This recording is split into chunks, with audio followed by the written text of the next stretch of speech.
Welcome to the Point of No Return podcast, a show at the intersection of technology and strategy.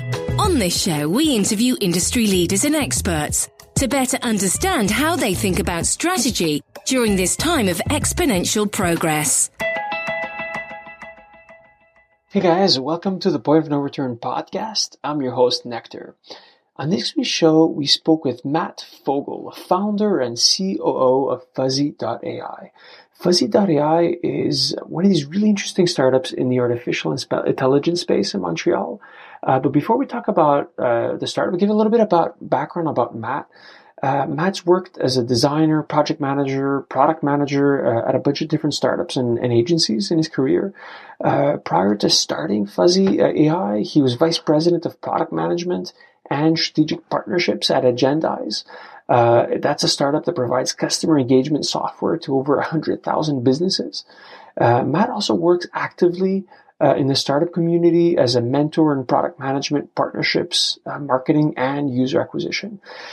Fuzzy.ai, we'll talk about Fuzzy.ai a lot on this podcast. You know, they raised funding from investors like Mark Cuban, Real Ventures, 500 startups, and they're doing some really interesting stuff in the AI world. We had a really good conversation about his startup, the space. We spoke about, his plans to make Fuzzy.ai, much bigger. Essentially their plan to make software smarter. Their recent move to enterprise clients. Demystifying some of the hype in the industry, which is a recent topic, of course, why he's really bullish on the Montreal market as well. I had a really good conversation with Matt. He's a super intelligent guy, really knowledgeable about the AI space from a deep technical perspective, and I learned a lot about his growing company. I really hope that you enjoy the show. Matt, thanks for being on the show. Thanks for having me. Really happy that you accepted. I've been following you guys a bit from afar. Kind of know what you guys do, but I'd love to hear it obviously straight from the horse's mouth. What is Fuzzy.ai? Yeah, so our goal with Fuzzy.ai is to essentially democratize decision-making AI. So it is, the company came from a pain that my co-founder, Evan Prodromo, and I experienced when we were working in different startups where if you don't have huge boatloads of applicable training data and don't have the very expensive data scientists that you need to use any kind of machine learning these days, it can be very difficult for any company to do it. And so we started the company to try and make it easier for businesses and especially the software developers who work in a business to bring a little more intelligence to their software. Well, what does that mean exactly? So what do you guys provide? So our platform is a set of developer tools and an API that development teams can use to support recommendations in software. So what that often looks like is with some of our e-commerce customers, it'll be better product recommendations on their website. So rather than having manually created hard-coded product ties, which is what most companies wouldn't want to admit it, but what most e-commerce companies do, even pretty big ones. If product A is X, then show product B. That's it. Basically, in the sort of product file in the e-commerce platform, you just list the top 6 related products, and it's just done by hand by a merchandiser or an analyst. And so we can automate that process for them. We have clients using us for task prioritization in a company as well. So that could look like something like automatically prioritizing tickets for development teams, or in an app prioritizing the next 3 best tasks for an employee based on a number of other metrics. So it sounds like it's a set of protocols that anybody can play with, right? Like for any task, in essence, right?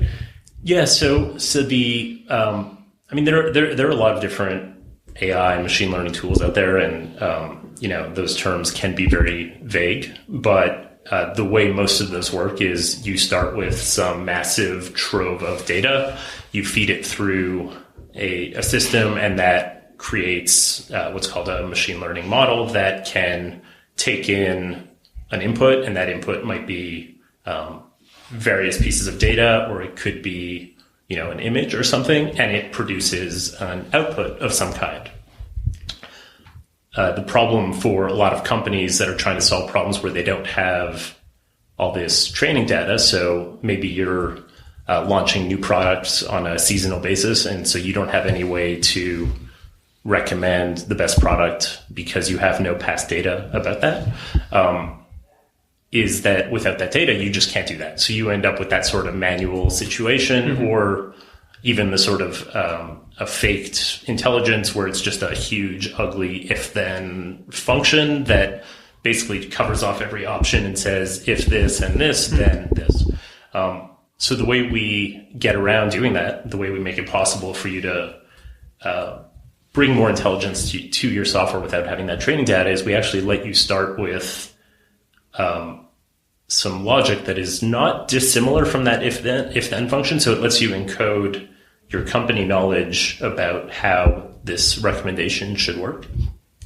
You put it in place. It works about as well as an employee who's doing it manually. And then based on results over time, our system learns and improves automatically. So it's a way to jumpstart that machine learning process without having all the data up front. And maybe because I'm just illiterate in this field, maybe more on the technical side, how is what you guys do different than, say, using TensorFlow? So TensorFlow is a really good example of a system that uses a technique called deep learning that is in very active use in academia. Montreal is one of the pioneers in the fields, the University of Montreal.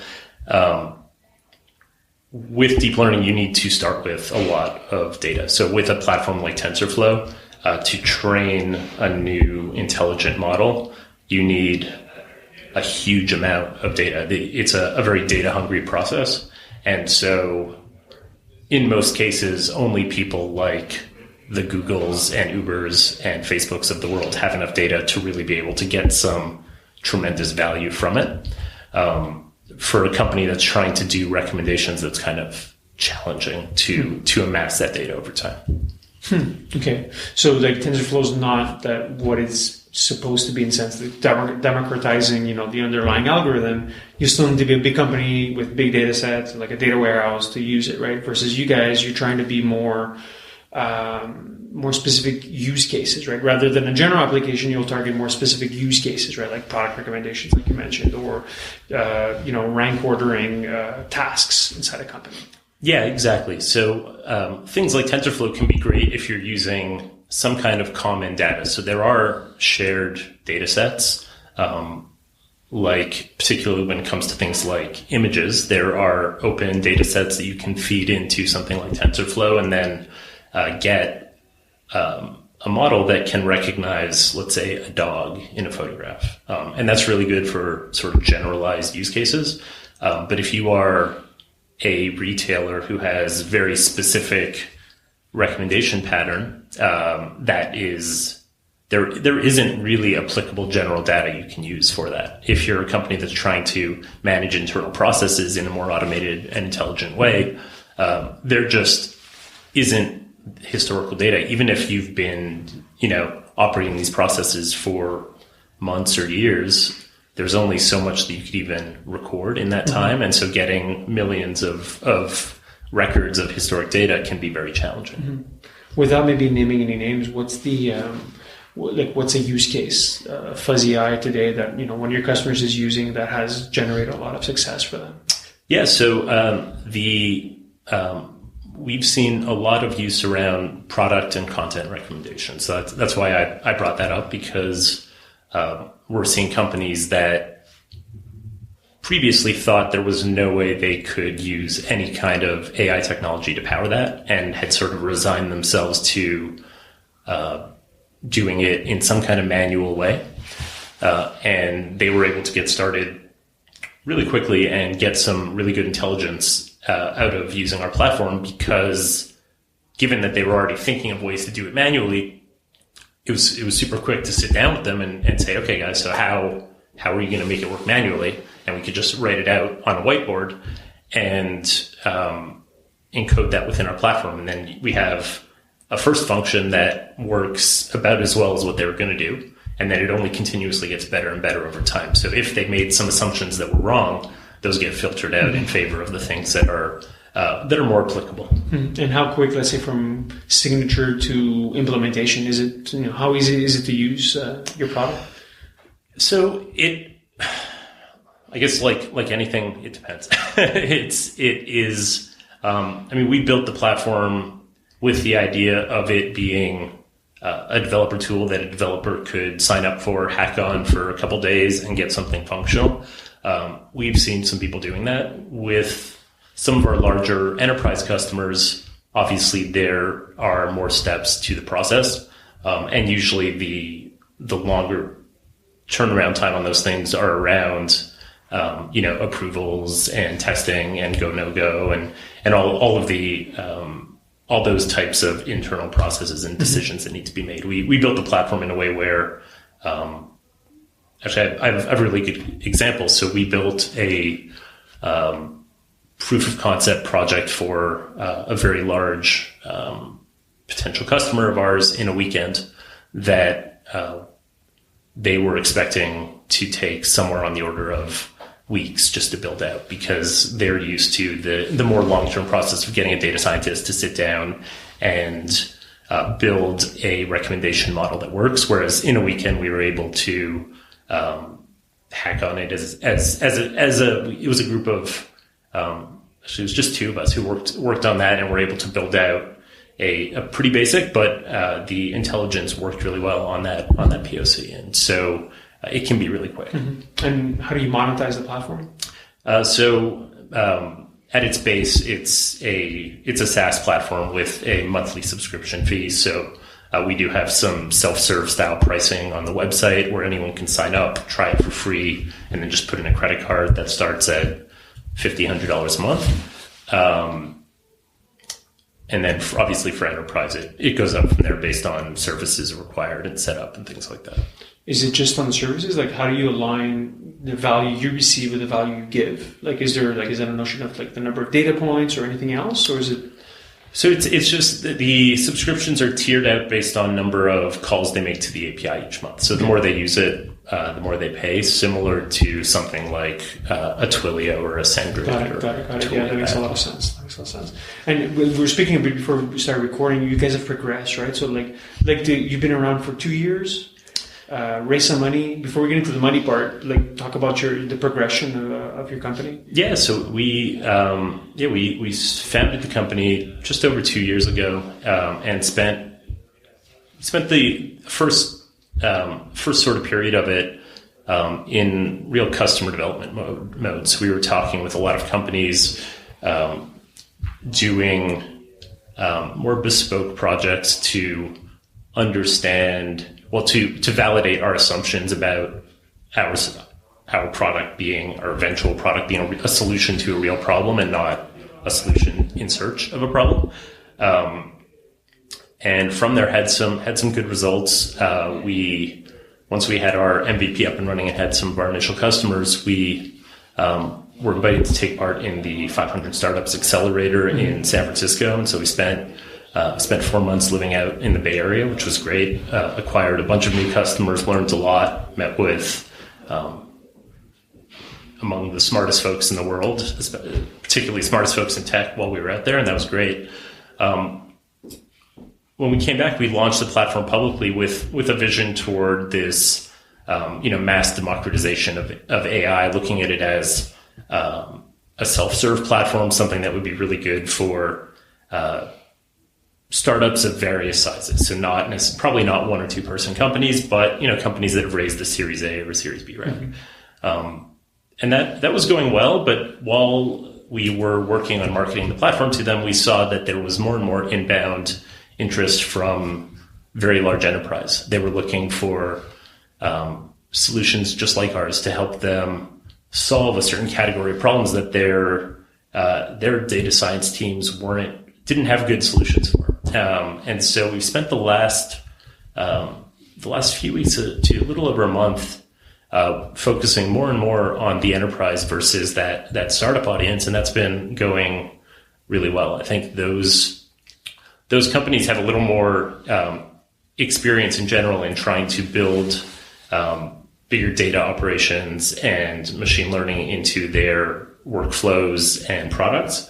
And the conversations that we're having with them are very interesting and move surprisingly quickly once we're able to explain the value that we can bring to them.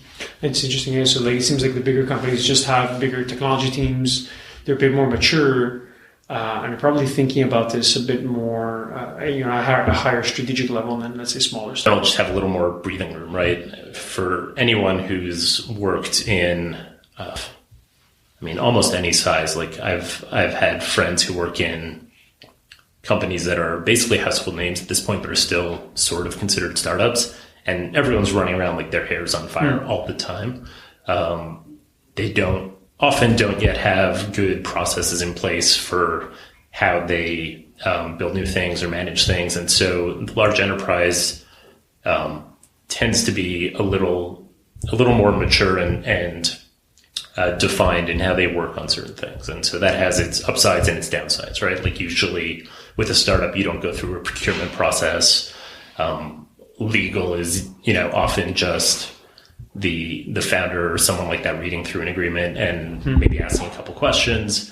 So the enterprise sales process is very different than partnering with startups, but it's been interesting to work with both in this capacity. In previous companies, I've sold into the enterprise too, so I'm aware of the ups and downs of that. What do you think makes your product defensible? Like, can someone come along, copy what you guys are doing? Or like I've talked to other companies in the city that do, let's say, just a product recommendation piece, right, for e-commerce, for instance. So like, how do you defend yourself against other companies that might do something similar? Ultimately, I guess any company is at risk of someone else coming and copying and doing the same thing. Even with IP protections and patents and things like that, it's still difficult for any small company to actually defend that position. Part of the technology using any kind of custom modules that someone could just pluck out and pop into their platform, so that a vendor who's focused on a single use case generally do a pretty good job, but often for systems. And so because we're essentially a developer to just build out the initial model and get it set up, but there is that flexibility. So it depends a little bit on what their needs are, essentially. And I really started the company out of a personal pain point. So right before starting Agendize, where we made software for online scheduling for small. I have a bunch of features over the years that I really wanted to build into our software that would have been great different any way to build them. So when I would sit with our engineering team and would look at ways we could do it, if you make me a flowchart of exactly how this should work, I can build an if-then function that sort of replicates the notifications to customers based on different parameters. So being able to help a small business, the prospect of having to map that out and then test it and then think of how we would modify it always made what I wanted was a platform in the way where we could bring in this layer of decision-making intelligence into our software really quickly and easily. So that's what sort of spawned the that desire to work on this project. It sounds like you wanted to scratch your own itch, essentially. Exactly. So a problem that you had. It's a shorter way to say that long thing that I just said. No, but it makes sense. I find it's like the best companies to start are always the ones where it's something that you see a real need for, and like you had that pain point in your previous company you worked for. So yeah, totally the right approach. Maybe I'll ask you a few rapid fire questions. Short questions. Answers can be long. How do you think about strategy at Fuzzyai? How do you set it? Yeah. I set it with, having worked in early stage startups a number of times in my career, I set any kind of strategy or anything else with the acknowledgement that all the tactics and probably big parts of the strategy are going to be totally different within a quarter, if not within a week. I think we have some broad goals for the company and our vision for it. And I think everything else sort of falls into that, strong views, weakly held, cliche at this point of this is where we're going, until something makes it very clear that that's a mistake. And then it's like, okay, now this is where we're going, full steam ahead. But what part of your strategy, what part of that strategy doesn't change? Is there any part of intuition? I think the main intelligence layer for all software, that's what we want it to be. The way, that's our overarching goal. How we get there is. What are your top priorities right now? Top priorities right now are working more and more with a number of really cool deals, and just working to those prospects to get them over the line and have them work with our platform is priority. Is there anything that keeps you up at night? Bring customers through the door. Have you hired sales, or is it you doing the selling? Or? It's just the two founders who are doing all of it right now. I've always found that is the best to run the business, and all the admin and financial and nobody can do a better job of selling than the founders. And in the early stages, have a junior salesperson who's making calls to VPs at big companies. They're probably not going to get a call back. I have a lot of connections in common just from, both having worked in technology in some way. It's always going to be more effective. So it's not scalable for now, but that is how we're doing it. Short term, until you hire like the first, let's say, account executive that's going to go out and wear a suit and tie and knock on doors. And do you have a most productive time of the week? Obviously you work in a startup. I imagine hours are kind of nuts, but is there a time where you're able to concentrate or do more work? It depends a lot on the week these days, because with that sales focus, I'm in a lot of meetings. In general, I'm most productive in the morning. Mm-hmm. You're a morning person. I kind of like myself. I find it's like before 9, before the deluge of, let's say, Slack or email that tend to work best. Yeah. And, you obviously fall in the category of companies, that have the AI moniker, which could be, obviously, I think today's is going to be calling yourself like mobile or something, right? How have you benefited from being in that lens? Yeah, it's what's funny about AI as super broad, and what has tended to happen is as split off from that world. So, virtual assistants, other stuff that used to be vaguely under AI, like, language, voice synthesis, and speech to text and things like that. I assume that will shift quite a bit over time. It's not clear yet how so, but I do agree with you that we're going to have to. I'm sure we will have to evolve with the market on that. In terms of benefiting from it, it's I think from an attention point of view, there's definitely been. So having done this for 2 years, seeing what it was like 2 years ago versus what it's been like for the last 6 months, since there's been a lot of government and media and corporate attention on the space, particularly in the Montreal area. The attention and inbound interest that we get is very different from what we had back then. And so it's hard to say what direct impact that is having just yet, but it's probably safe to say that it is having a positive impact of some kind. Yeah, maybe a good time to raise some more money. It's like just add AI to. I'm just kidding. I'm being facetious, obviously. What do you think? Because you obviously you're living this every single day. What do you think is happening in the industry right now that no one is talking about or no one is aware of? It's a good question. I think there's a lot of. I didn't ask you if I can curse on this, so I won't. A lot of. You can say fuck. I'm not going to start using some of the. I have some old Greek friends. I'm not going to use some of the Greek curse words they've taught me. There's a lot of bullshit and hype in it, and I'm always scared to be among the people sort of feeding into that. It's a hyped area right now, and similar to a lot of things around like Bitcoin and blockchain and ICOs.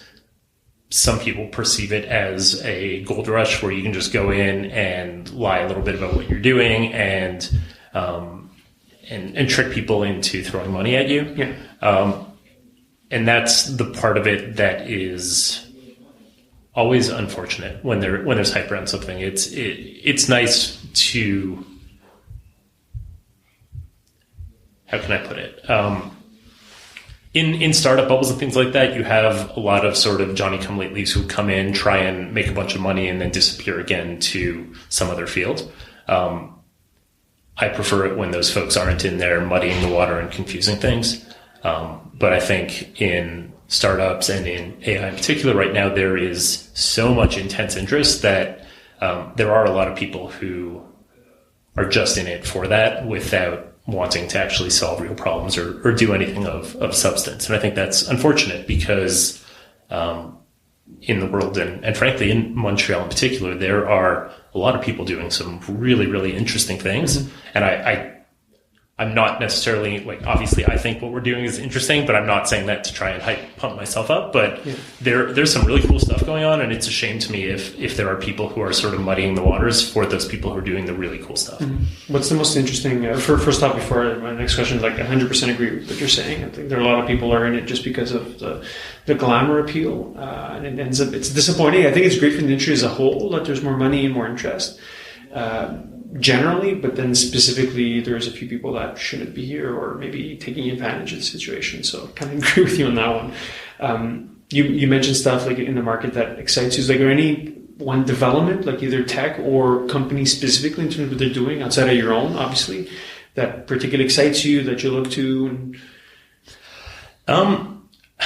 Yeah, I think a lot of what has been exciting me lately is some of the advanced research type of projects that you're seeing. Like, there's some really cool ones where, you can sort of, with a stylus or your mouse, draw an object and, I think it was a Google experiment. It was a Google one, yeah. You draw like a box and then it says draw a box and then the algorithm has to say, this is a box. Right? Yeah. And there are even some that where you draw something and it tries to figure out what it is and then it fixes it up so it's actually well drawn and looks good. And like, that's a Google example, not like a Montreal one, but it's something that is super cool. Whereas and then in Montreal, you have companies that are doing interesting things in so many areas, right? You have, I think Andy from Automat was a guest on this podcast before, and Automat are doing some really cool stuff with conversational interfaces for brands.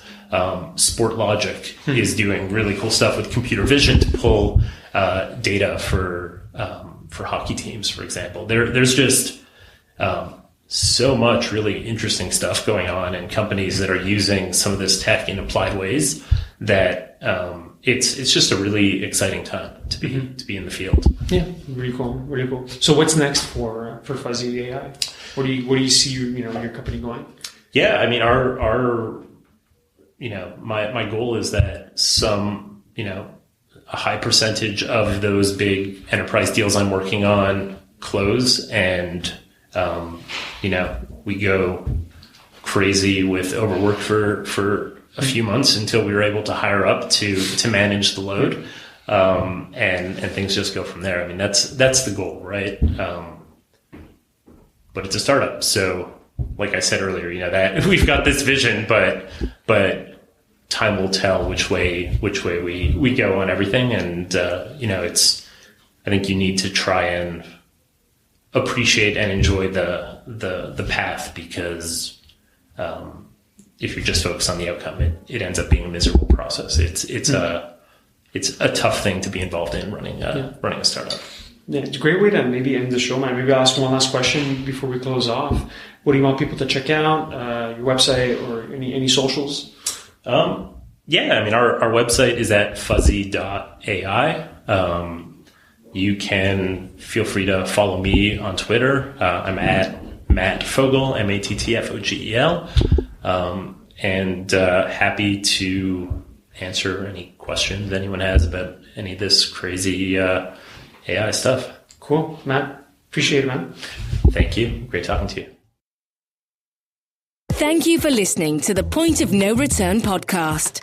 Never miss an episode by clicking on the subscribe button on iTunes or Google Play.